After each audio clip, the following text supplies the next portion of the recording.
أعوذ بالله من الشيطان الرجيم بسم الله الرحمن الرحيم. یہ مسئلہ جو آپ نے بیان کیا ہے شیخ انصاری سے قبل مرزا قمی نے قوانین میں، صاحب الفصول نے الفصول میں، آج کل باسی نے اور دیگر علماء نے بہت تفصیل سے اس کو بیان کیا ہے اپنی کتابوں میں. شیخ انصاری اور ان کے بعد کے لوگوں نے بہت اختصار سے اس کو رد کر گئے ہیں،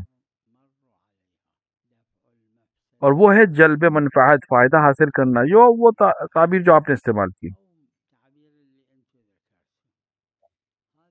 یہ ایک ایسی چیز ہے کہ جس کو کلیت نہیں ہے اس کے اندر، کب ہے کب حکم دوسرا ہے. کہیں جلب منفعت اولا ہے، کہیں جلب منفعت جائز نہیں ہے، الگ الگ ہے.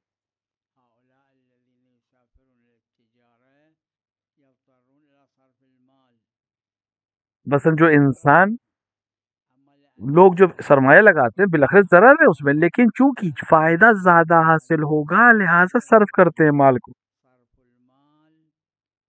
تو اس کے لیے منفعت اکثر حاصل کرنے کے لیے مال کو صرف کرتے ہیں. تو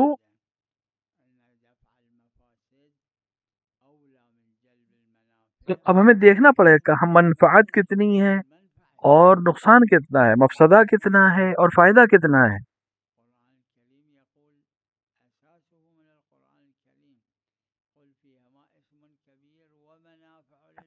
سر قرآن نے شراب کے سلسلے میں کہا کہ اس کے اندر فائدہ بھی ہے نقصان ہے، لیکن جو نقصان ہے وہ زیادہ ہے، چونکہ مفسدہ زیادہ ضروری ہے منفعت کو حاصل کرنے سے.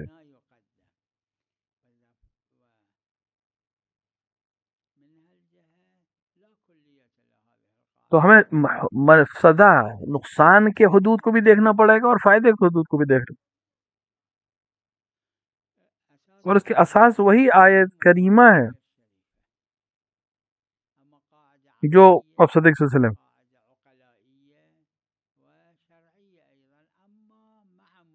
تو ملاحظہ کر کے تمام چیزوں کو ہم یہاں پہنچیں گے. دیکھنا پڑے گا کون سا اس میں زیادہ فائدہ مند ہے یا زیادہ نقصان دہ، اس کے لحاظ سے ہم فیصلہ لیں گے.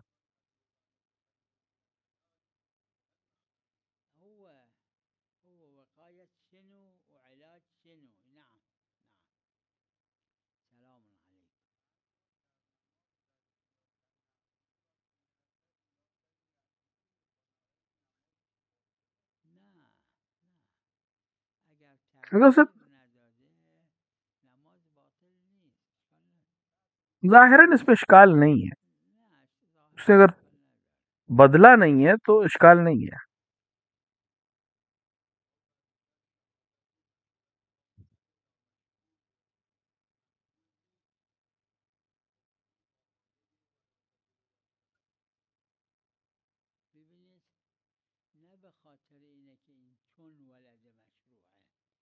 چونکہ شہادت جو ہے وہ بہت عظیم مقام ہے، حتیٰ غیر مسلمانوں کے نزدیک بھی شہادت ایک بہت عظیم مقام ہے.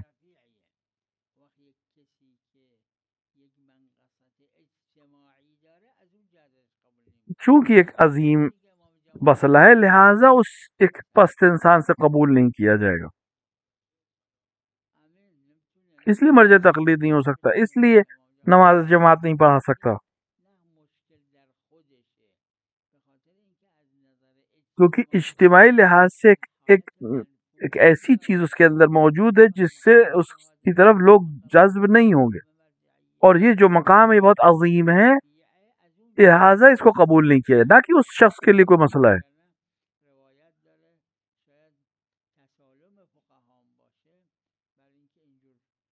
اور اس کے اوپر علماء کا اتفاق ہے کہ یہ انسان اگر خود اپنے آپ میں عمل کے لحاظ سے اچھا ہوا تو یہ جنت بھی داخل ہو سکتا ہے. یہ مقامات، گواہی دینا، شہادت دینا، امام جماعت ہونا، مرجع تقلید ہونا، چونکہ خود مقام بہت عظیم ہے اور اس کے اندر ایک ایسا عیب جو منفور ہے لہٰذا اس کو منع کیا جا رہا ہے.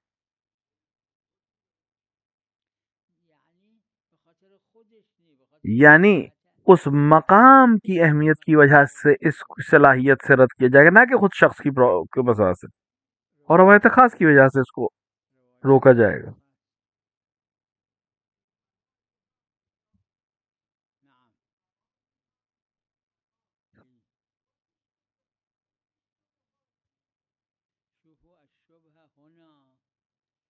یہاں پر جو شبہ ہے وہ مناسبت حکم موضوع کے لحاظ سے، اس کو شبہ محصورہ کہتے ہیں۔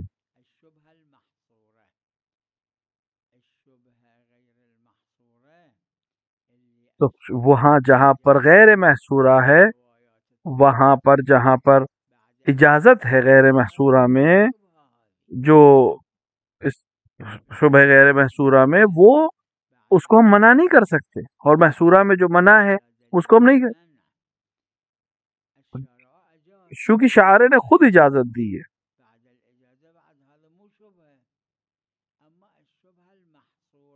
اسی شاعر نے شبہ محصورہ میں اجازت نہیں دی ہے، لہٰذا ہم اس کے حکم پر عمل کریں گے۔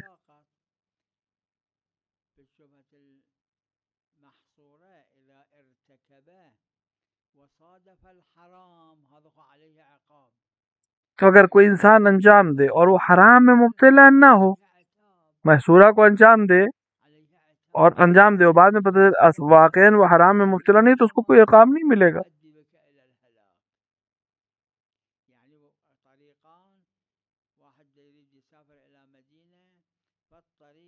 جس میں کہ انسان کو سفر کرنا ہے، اور ایک طریقہ جو ہے وہ ایک پہ خطرہ ہو اور ایک پہ نہیں ہو خطرہ، تو اگر وہ پہنچا دو راہے پہ اور اسے لگے کہ یہ جس کے اس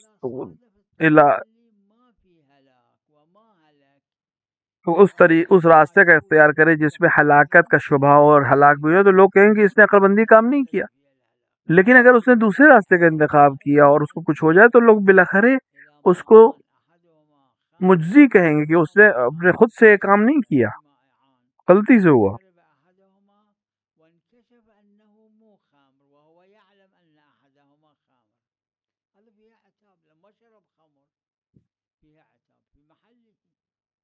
یہ شبہات محظور ہیں۔ اگر دو گلاس ہیں، دونوں میں سے ایک میں شراب ہے، تو احتیاط یہ کہ نہ پیے۔ اب ایک کو یہ سوچ کر پیے کہ یہ شراب نہیں ہے انشاءاللہ، اور پی لے بعد میں شراب نکلے، تو بالاخره معذور نہیں ہے، کیونکہ اس کو منع کیا تھا، ان دونوں سے اجتناب کرنے کا حکم دیا۔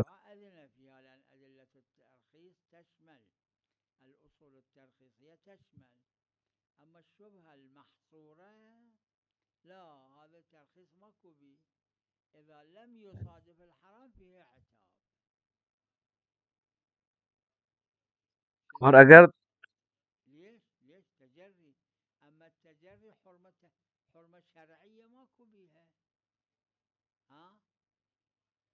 حرام میں مبتلا نہ ہو تو کوئی مسئلہ نہیں ہے، عقلاً منع ہے یہ۔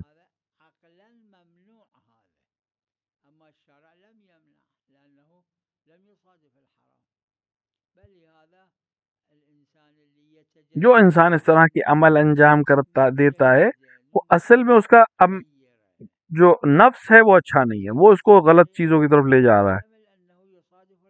اور اگر اس نے حرام اس کے محصورہ میں اس نے اگر شبہ کے ساتھ عمل انجام دیا اور حرام میں مبتلا ہوا، تو اس کے پاس اپنے بچاؤ کے لیے کوئی دلیل نہیں ہے۔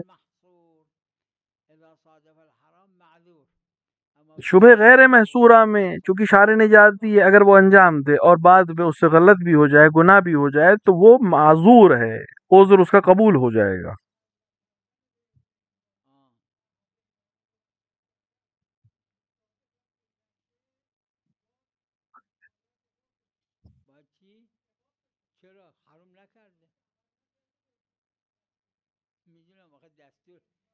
دیکھیے علم اجباری میں دو دستور شرعی ہیں، دو حکم، دو تو یہ اس میں نہیں مصادف ہوا۔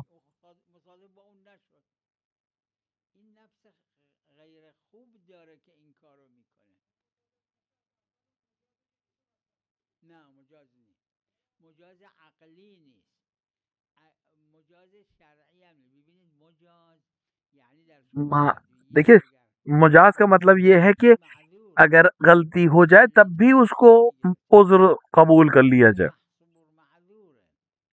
لیکن محصورہ میں جہاں پر دو چیزیں یا تین چیزیں ہیں اور محدود ہے اور اس میں بھی مصادف حرام ہو جائے تو اس کو معذور نہیں سمجھا جائے گا.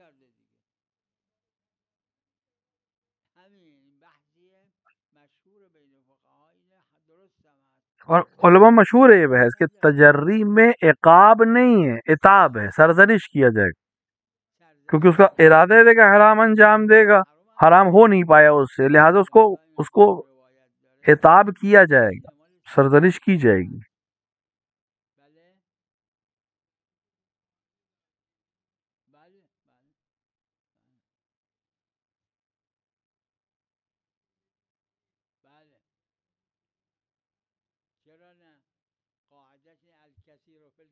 نہیں، کثیر فی الکثیر محصور ہے بلا.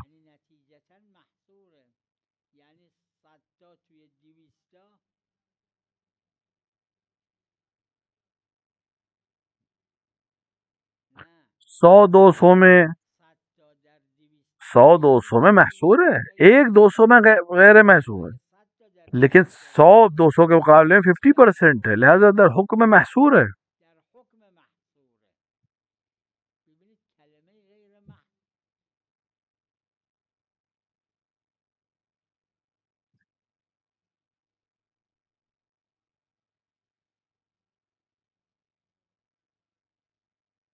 تو یہ حکم آدھے کے حکم میں ہے. ہمارے دلیل میں تو کلمہ نہیں ہے، یہ فقہا نے بیان کیا ہے.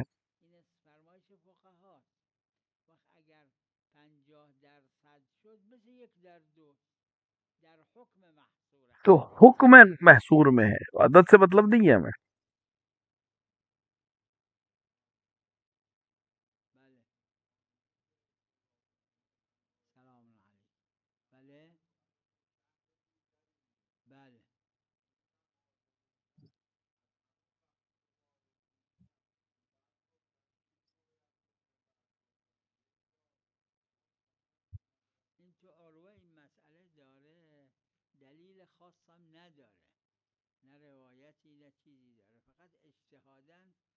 وہ علماء کا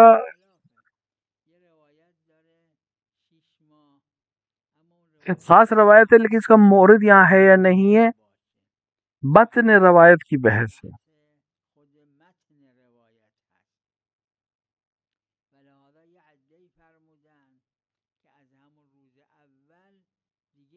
یعنی وہ مسافر نہیں حساب ہوگا، اہل شہر کا، اس شہر کا اہل نہیں مانا جائے گا.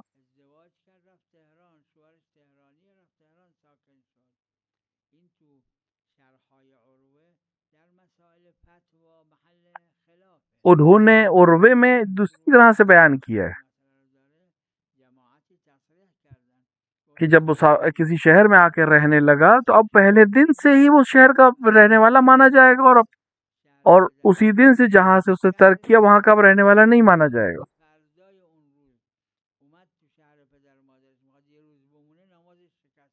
تو لہٰذا جہاں جہاں مسافر کے حکم میں رہے گا وہاں شہر ہے، پھر اس کا حساب نہیں ہوگا. مگر یہ کہ عدم اعراض، یعنی اس شہر سے دوسری شہر جا رہا ہے لیکن اس کو ترک نہیں کر رہا ہے ہمیشہ کے لیے، پلٹ کے آئے گا تو وہ استصحاب کی وجہ سے باقی رہے گا.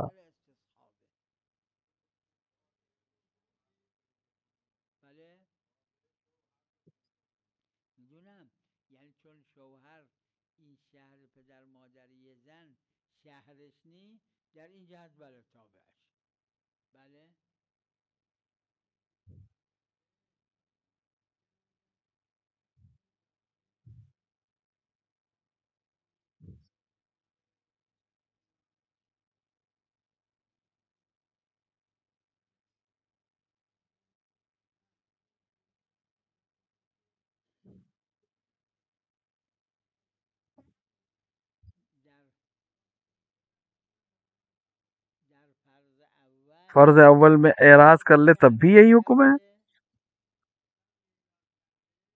میں نے بھی یہی بیان کیا.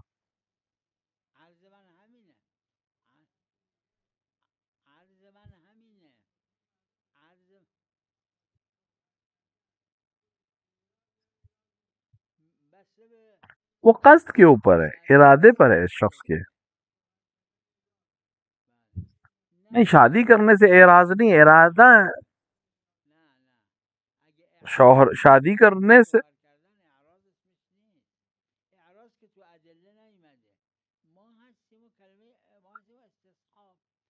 جب تک اعراض نہیں کیا استصحاب جاری ہوگا.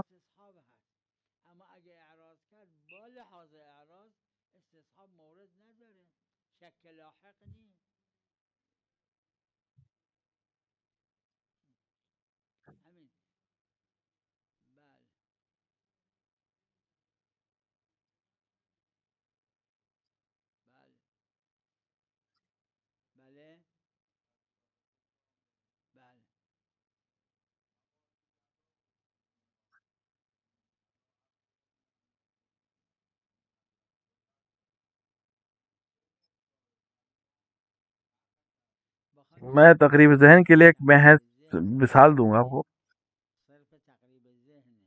ایک بچہ ہے جو پڑھ رہا ہے کسی چھوٹ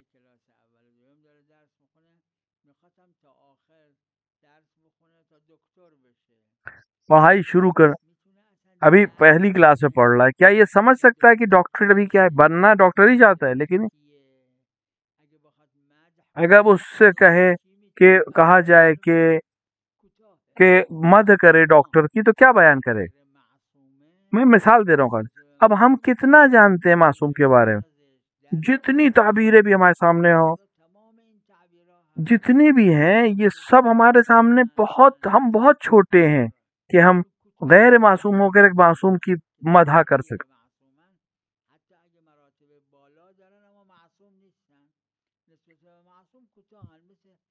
جیسے جو پرائمری میں پڑھنے والا ہے کسی پی ایچ ڈی کیے ہوئے کے مقابلے میں، مثلا پہلے سال کا کوئی طالب علم ہے، اس سے مجتہد جامع شرائط کے سامنے بات کرے، ایک دونوں کے اس کے اندر قابلیت ہی نہیں ہے، صلاحیت ہی نہیں ہے کہ وہ سمجھ سکے. البتہ میں مثال تقریب ذہن کے لیے بیان کر رہا ہوں، ورنہ بہت زیادہ ہے فاصلہ معصوم و غیر معصوم کا ایک اس مثال کے مقابلے میں.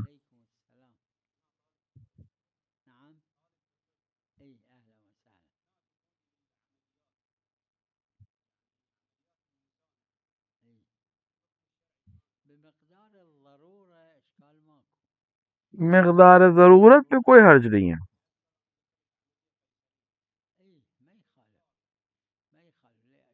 اگر کوئی خاتون نہیں ہو عمل کرنے کے لیے، لیکن ہو خاتون، لیکن مرد بہتر ڈاکٹر موجود ہو یا اس بہتر طریقے سے انجام دے سکتے،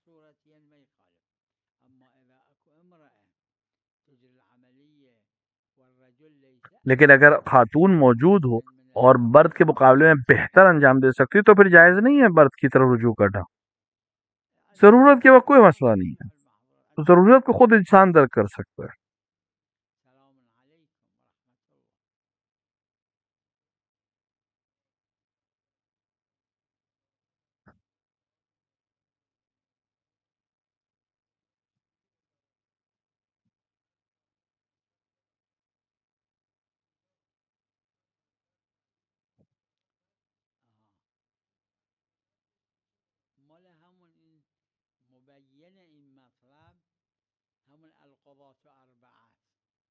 ایسا مطلب صحیح کہا، حق تھا، یعنی تمہیں حق نہیں تھا بولنا.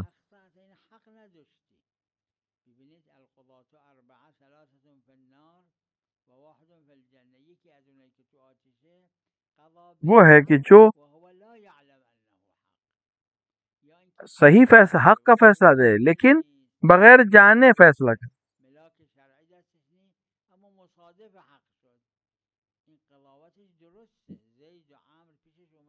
زید اور عمر ایک شخص کے پاس آئے،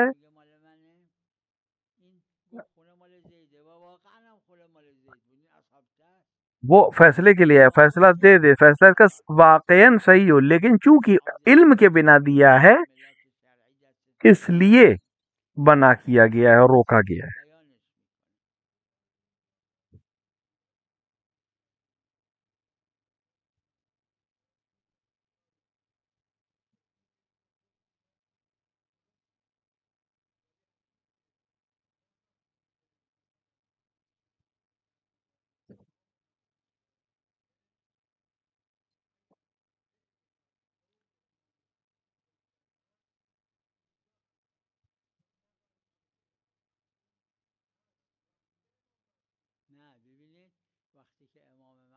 جب معصوم موجود ہے لیکن اس کے ساتھ ایک قاضی ہے جو زرارہ کی طرح کوئی شخص ہے، تو امام معصوم کی خدمت کرتے ہوئے قضاوت کر رہا ہے، حکم دے رہا ہے، کوئی حرج نہیں۔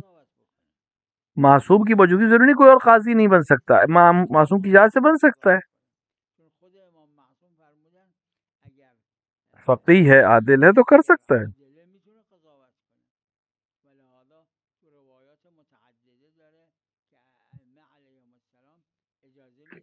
لہٰذا متعدد روایات میں ہے کہ وہ اصحاب جو عادل تھے اور کو فتویٰ دینے کے معیار معلوم تھے، ان کو امام نے اجازت دی کہ فتویٰ دو اور قضاوت کرو۔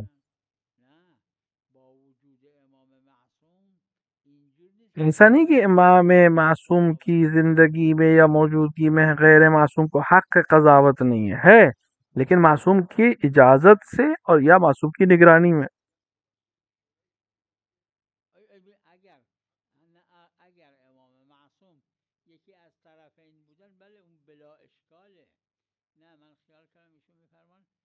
ہاں اگر خود ایک طرف معصوم ہے اور دوسری طرف غیر معصوم ہے اور اس کی کوئی قضاوت کرنا چاہے تو یہ غلط ہے، اس کو حق نہیں ہے امام کے سلسلے میں قضاوت کرنے۔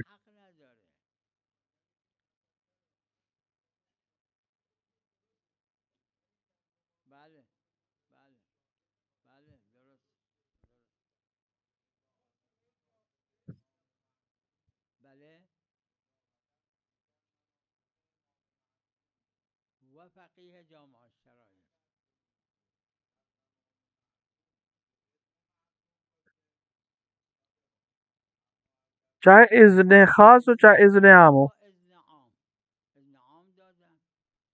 مسجد میں بیٹھو اور فتویٰ دو، امام کا حکم ہے۔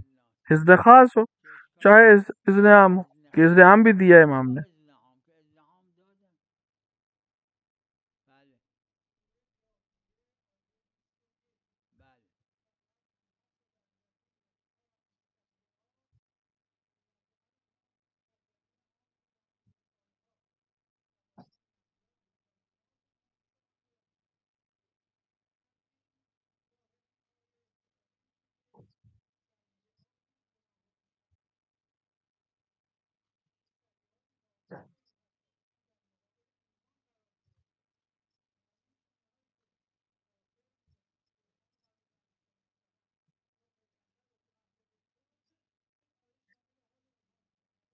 اس کا مطلق ہونا ان گناہوں کو بھی شامل کر لے گا کیونکہ مطلق ہے روایت۔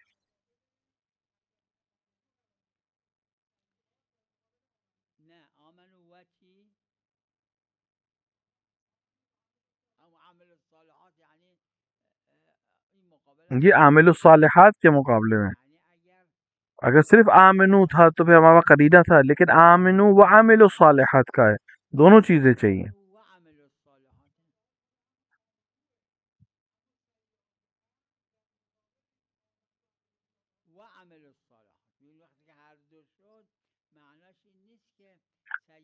مطلق ہے یہ، اور جہاں پر یہ عملی ہو جائے گا وہاں پر سب کو شامل کر لے گا۔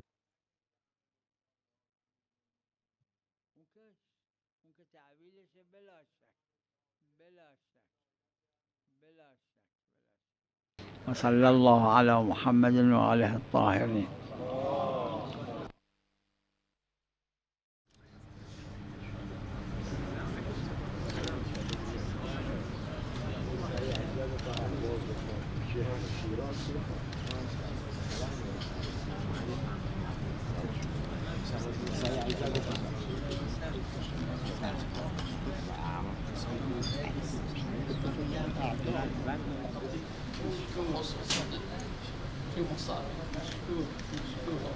سلام الدعاء لهم جميعا.